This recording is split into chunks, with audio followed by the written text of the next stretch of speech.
to Stories of the Master.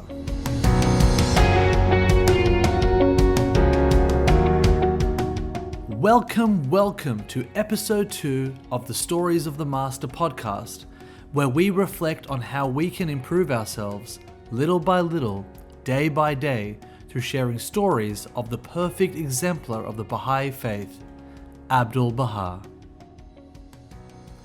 Today's story is the grand royal lesson on forgiveness. Spoiler, this won't be the only episode on this virtue, but back to the show.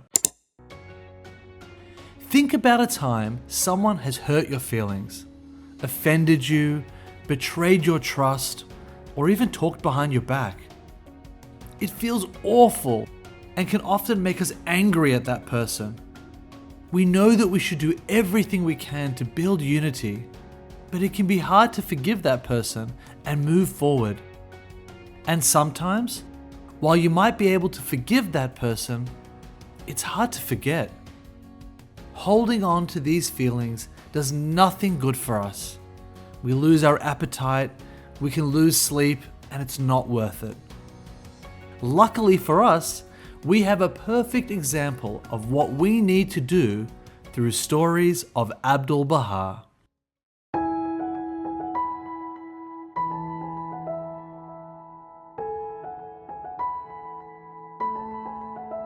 In 1868, Baha'u'llah, his family, including Abdu'l-Baha, and 62 companions entered the prison city of Akka by sailboat.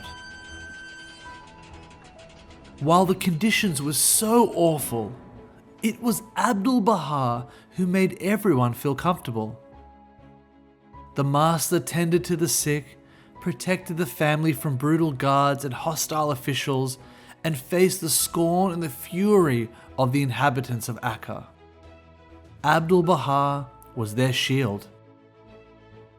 But soon, through his goodly deeds, wise counsel, and unstoppable acts of service, Abdu'l-Baha changed the reputation of the imprisoned Baha'is and won the hearts of most people.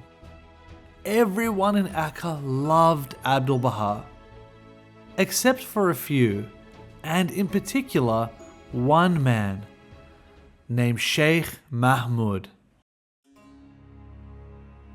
Sheikh Mahmud was the religious leader of Akka. He thought to honor his own religion that he should do everything to hurt the Baha'is. On 2 occasions, Sheikh Mahmud wanted to kill Baha'u'llah in his prison cell, once by knife and the other with his bare hands, to which he was unsuccessful both times. Nothing enraged Sheikh Mahmud more than hearing how much people loved the master. One day, he was at a gathering where people were talking so highly of Abdu'l-Baha and how much they loved him. The sheikh couldn't take it one more second and stormed out, saying that he would make a fool of Abdu'l-Baha and show everyone that he wasn't worthy of such praise. In a moment of blazing anger, he rushed to the mosque where he knew Abdu'l-Baha would be found saying his prayers. He approached the master and laid violent hands upon him. The crowd were in shock to see what the master would do next. Abdu'l-Baha looked at the sheikh with that serenity and dignity which only he could hold in such a situation, and reminded him of what the Prophet Muhammad had said. Be generous to the guests, even should he be an infidel. Sheikh Mahmud was stunned to hear the master so eloquently quote the writings of the religion that he was supposed to be a leader of. He immediately turned away and fled to his house. This act of Abdu'l-Baha had made Sheikh Mahmud's feelings of anger and hate disappear. Instead, he felt a deep sense of shame and embarrassment. Imagine that! He went to embarrass Abdu'l-Baha and instead now he feels embarrassed? He now locked himself in the house and barred the doors.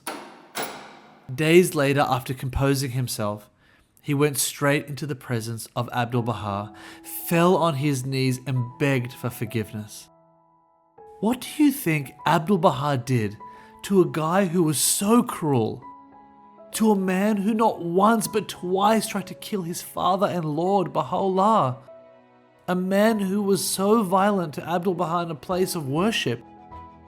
Do you think he dismissed him to teach a lesson? Or never spoke to him again? Well, sometime later, in June 1870, a tragedy struck the family of Abdu'l-Baha. While fervently saying his prayers on the rooftop of the prison, Abdu'l-Baha's younger brother, the purest branch, Mirza Mehdi, fell through the open skylight, landing on a pile of wooden crates that snapped and pierced his chest, ultimately taking his life. Crushed by the grief of losing his brother, it was now time to prepare him for his burial and wash his body.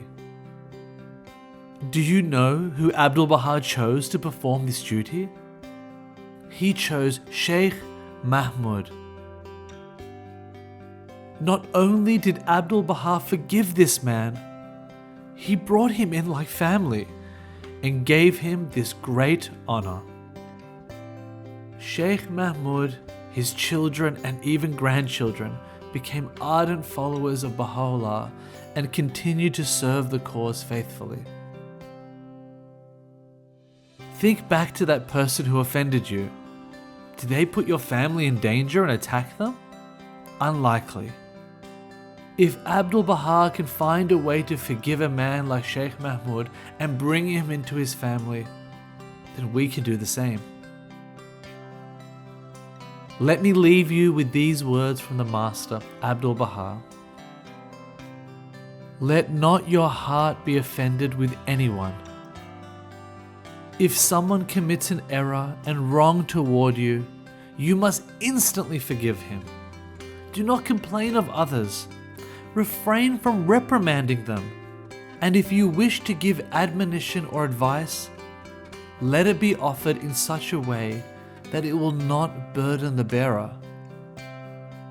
Turn all your thoughts toward bringing joy to hearts. Beware, beware, lest ye offend any heart. Thank you for listening to episode 2. I really hope you enjoyed it. And if I made any mistakes in this recording, I also hope you can forgive me. Don't forget to subscribe and follow to catch the next episode of Stories of the Master.